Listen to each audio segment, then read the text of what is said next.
7월 19일 월요일입니다. 이사야 44장 1절로 20절 말씀.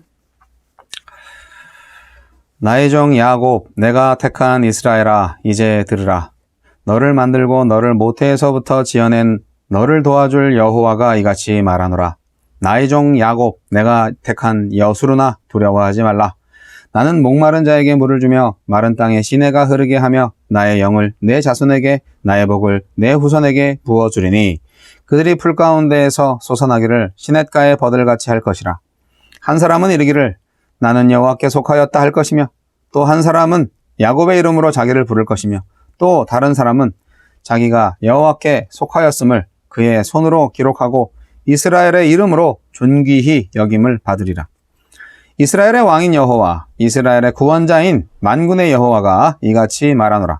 나는 처음이요 나는 마지막이라. 나 외에 다른 신이 없느니라. 내가 영원한 백성을 세운 이후로 나처럼 외치며 알리며 나에게 설명할 자가 누구냐? 있거든 될 일과 장차 올 일을 그들에게 알릴지어다. 너희는 두려워하지 말며 겁내지 말라. 내가 예로부터 너희에게 듣게 하지 아니하였느냐? 알리지 아니하였느냐? 너희는 나의 증인이라. 나 외에 신이 있겠느냐? 과연 반석은 없나니 다른 신이 있음을 내가 알지 못하노라. 우상을 만드는 자는 다 허망하도다. 그들이 원하는 것들은 무익한 것이거늘 그것들의 증인들은 보지도 못하며 알지도 못하니 그러므로 수치를 당하리라. 신상을 만들며 무익한 우상을 부어 만든 자가 누구냐? 보라, 그와 같은 무리들이 다 수치를 당할 것이라. 그 대장장이들은 사람일 뿐이라. 그들이 다 모여 서서 두려워하며 함께 수치를 당할 것이니라. 철공은 철로 연장을 만들고 숯불로 일하며 망치를 가지고 그것을 만들며 그의 힘센 팔로 그 일을 하나 배가 고프면 기운이 없고 물을 마시지 아니하면 피로하니라.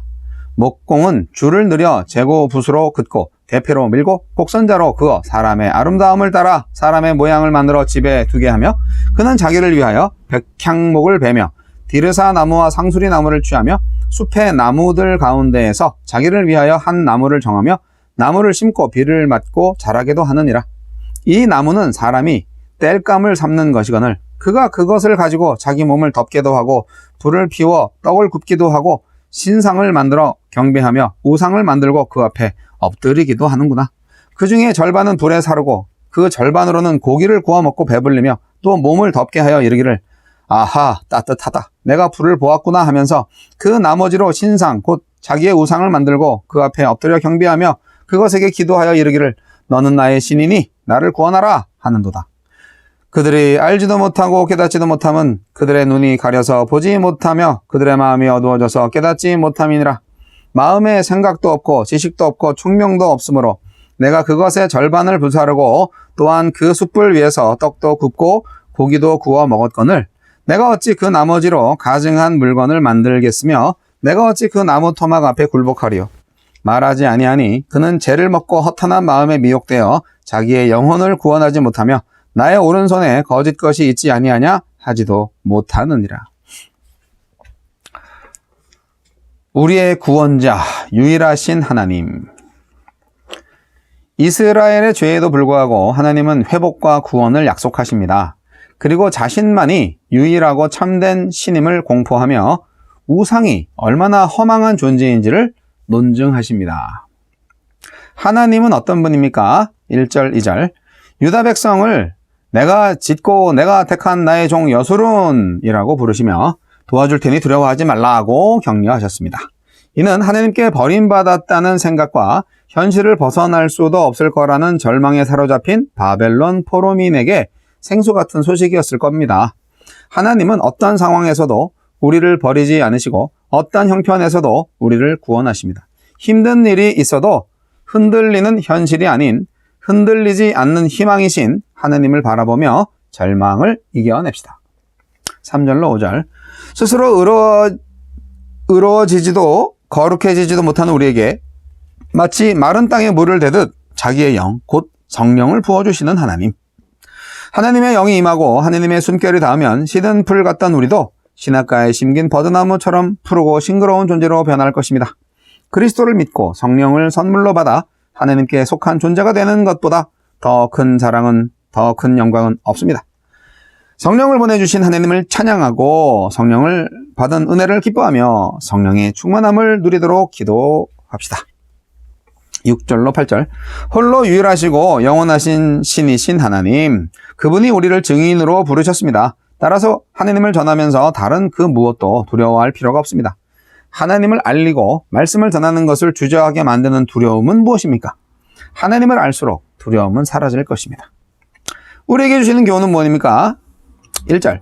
하나님은 유다 백성에게 이제 들으라고 명령하셨습니다. 하나님의 말씀을 들을 때 절망의 현실에서도 희망의 빛을 볼 수 있기 때문입니다. 현실이 어두울수록 말씀을 힘써 묵상합시다. 소망은 말씀에서 나고 회복은 들음에서 시작됩니다. 9절로 20절. 하나님을 대신할 수 있는 존재는 세상 어디에도 없습니다. 이 세상에 존재하는 무엇이나 사람들이 이룬 찬란한 문명과 문화도 하나님일 순 없습니다. 하나님 말고 다른 것에 자기 인생을 거는 것만큼 어리석은 일도 없습니다. 그는 수치를 당할 것이기 때문입니다. 오늘날 사람들이 하나님처럼 떠받드는 것들은 무엇입니까? 나는 어떻습니까? 주여, 하나님 아닌 것에 마음을 빼앗기지 않고 유일하신 하나님을 전하며 살게 하소서. 네, 오늘 본문도 엄청 긴 본문이죠. 네, 오늘은 유일하신 하나님, 전능자이신 하나님, 그리고 하나님과 절대로 비교할 수 없는 우상의 허망함에 대해서 예언자의 말씀이 선포되고 있습니다. 하나님은 누구입니까? 네, 하늘과 땅을 창조하시고 땅의 역사를 경영하시는 분이잖아요. 네, 모든 민족들이 하나님으로 인하여서 만들어진 건데 그 민족들이 우상들을 너무 많이 섬기시니까 이게 문제입니다. 이스라엘의 왕정시대에 우상 숭배가 아주 만연했습니다. 근데 이제 그 왕정시대가 끝나고 포로 시대로 가면서 그 마지막으로 이제 그 북이스라엘이 멸망하고 그리고 남유다가 멸망했는데 유다가 멸망한 이후에 민족들의 신을 헛것으로 주장하면서 이제 본격적으로 여호와만이 하나님이심을 선포하는 거죠. 네. 여호와 하나님만이 처음이요 마지막이다. 그래서 다른 신이 있을 수 없다. 강력하게 선포하는 겁니다. 민족들의 신들도 예견과 성취의 능력을 보여준다면 신으로 인정받을 수 있지만 민족들의 우상은 뭐다? 네, 그거는 그냥 예술가들, 장인들이 금속과 나무 같은 재료를 사용해서 만든 그런 거죠. 예술품이죠. 그렇기 때문에 그냥 그 노인 자리에 앉아있는 것밖에는 못하지 않느냐, 그 우상들이. 땔감일 뿐이지 않냐, 그거. 아무것도 아닌데 왜 그 우상단지 앞에서 절하면서 자신한테 복을 달라고 그렇게 말을 하느냐. 생각만 해도 이상하지 않으세요? 야, 참 옛날에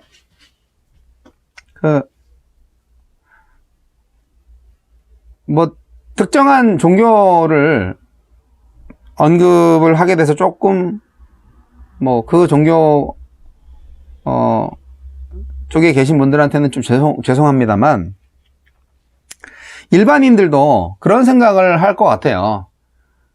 옛날에 어릴 때 이제 어머니 손잡고 절에 갔었어요. 여러 번 갔었죠. 그 당시 아버님이 아프셨기 때문에. 그래서 이제 절에 가서 불공을 드리고 어머님 따라서 절도 했어요. 불상 앞에서. 어쨌든 아버지를 위해서 기도를 하셨겠죠. 어머니가. 저도 같은 마음이었고요. 그러면서 절간 음식이 참 맛있다. 고기는 하나도 없지만 참 절 음식이 참 맛있어. 그런 말씀들을 자주 하셨던 걸 기억합니다. 외할머니하고 저희 어머님하고 절을 여러 번 다녀왔죠. 사실 우리나라에 그 불교가 상당히 많이 발전을 했었죠. 기독교가 들어오기 전에도. 지금도 마찬가지고요.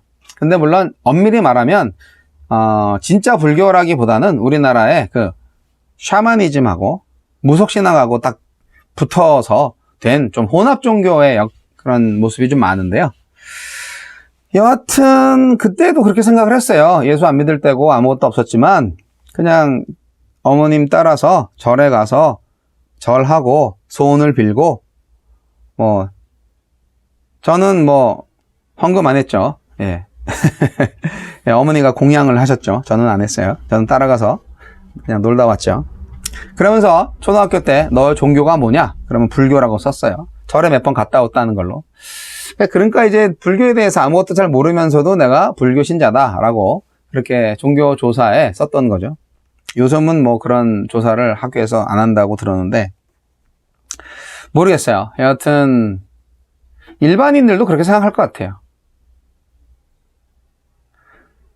형상이 있는 것은 일단은 아주 하급 종교입니다. 뭔가 좀 신상이 있고 사진을 보고 한다든지 그래서 우리가 십자가를 보면서 기억을 하는 건 괜찮지만 그러나 십자가에 대고 절을 하는 것도 아니고 그렇잖아요. 그렇기 때문에 나무나 청동, 철 이런 걸로 그냥 이렇게 세워놓고 거기에 대해서 의지한다. 아주 헛된 일입니다. 네, 그것을 여러분 우리 크리스찬들은요 부적 같은 거 필요 없고요. 이렇게 행운의 부적 이런 거 그런 거 다 필요 없습니다. 네, 행운의 마스코트 그런 거 다 필요 없습니다. 형상이 없으시지만 분명히 존재하시는 하나님만 믿으시면 됩니다. 그 하나님이 살아계신 하나님이시고 그분이 모든 이 세상의 어떤 신과도 비교할 수 없는 분이시고 유일하신 하나님이시라는 것을, 유일하신 우리의 구원자라는 것을 믿으시기 바랍니다. 그래서 이 하나님이 뭘 해주시냐? 후손을 번성케 해주실 것이다. 그렇게 예언을 하고 계십니다. 이스라엘을 창조하신 하나님께서 이스라엘의 역사를 책임지실 것이기 때문에 이스라엘 백성들은 두려워할 게 아무것도 없다. 땅을 되찾아 주는 것은 물론이고 초라해진 백성들 다시 번성하게 해주실 것이다. 주의 영을 부으시고 주의 복을 내려주시는 날이 오면 여호와의 백성인 것이 자랑이 되고 자부심이 될 것이다. 그렇게 오늘 강력하게 말씀하고 있습니다.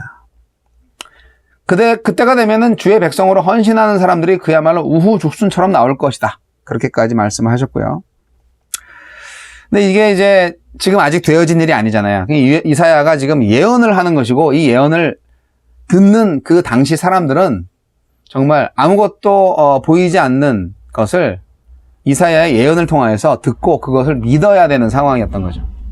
우리도 지금 마찬가지입니다. 우리가 지금 목사나 또는 직접적으로 성경을 통하여서 보고 듣는 말씀이 이루어질 것이다 라는 것을 실제적으로 믿는 것은 우리의 믿음입니다. 그래서 우리에게 진정 하나님과 함께하는 것이 드러나느냐, 느껴지느냐, 하나님의 존재감이 우리의 삶을 통하여서 확증되고 있느냐, 이것을 우리는 점검해 볼 필요가 있습니다. 이사야는 말하고 있습니다. 이스라엘의 진정한 왕과 구원자는 바벨론이 아니라 여호와 하나님 자신이라고요. 그분은 이스라엘뿐만이 아니라 온 세상 만물과 온 세상 민족들을 다 구원하실 분이다. 입니다. 모든 세상의 모든 역사를 다 주관하시는 분이에요. 우리가 전적으로 이것에 대한 믿음이 필요합니다. 우상을 없애세요. 우상을 의지하지 마세요. 오늘날 우상은 이렇게 돌이나 철이나 그런 금속으로 이렇게 만들어진 것을 말하는 게 아니겠죠. 돈과 권력과 명예와 자기의 이런 것들이 다 우상이죠. 하나님보다 더 사랑하는 거 다 우상입니다. 그렇기 때문에 이 헛것을 의지하는 자들의 인생은 그 인생이 헛것이다. 그렇게 이사야 선지자를 통하여서 하나님은 저와 여러분에게 말씀하고 있습니다. 우상의 쓸모가 뭔가? 네, 지금 아주 비꼬면서 말하는 거예요. 야, 땔감으로 쓰잖아, 땔감으로. 네. 본질상 재가 될 수밖에 없는, 먼지가 될 수밖에 없는 그런 것들에게 내 운명을 맡기는 것처럼 그렇게 허무한 일은 없을 것입니다. 여러분, 하나님만 믿으세요. 하나님만 믿으세요. 하나님만 믿으세요. 저와 여러분 구원받은 백성들입니다. 할렐루야.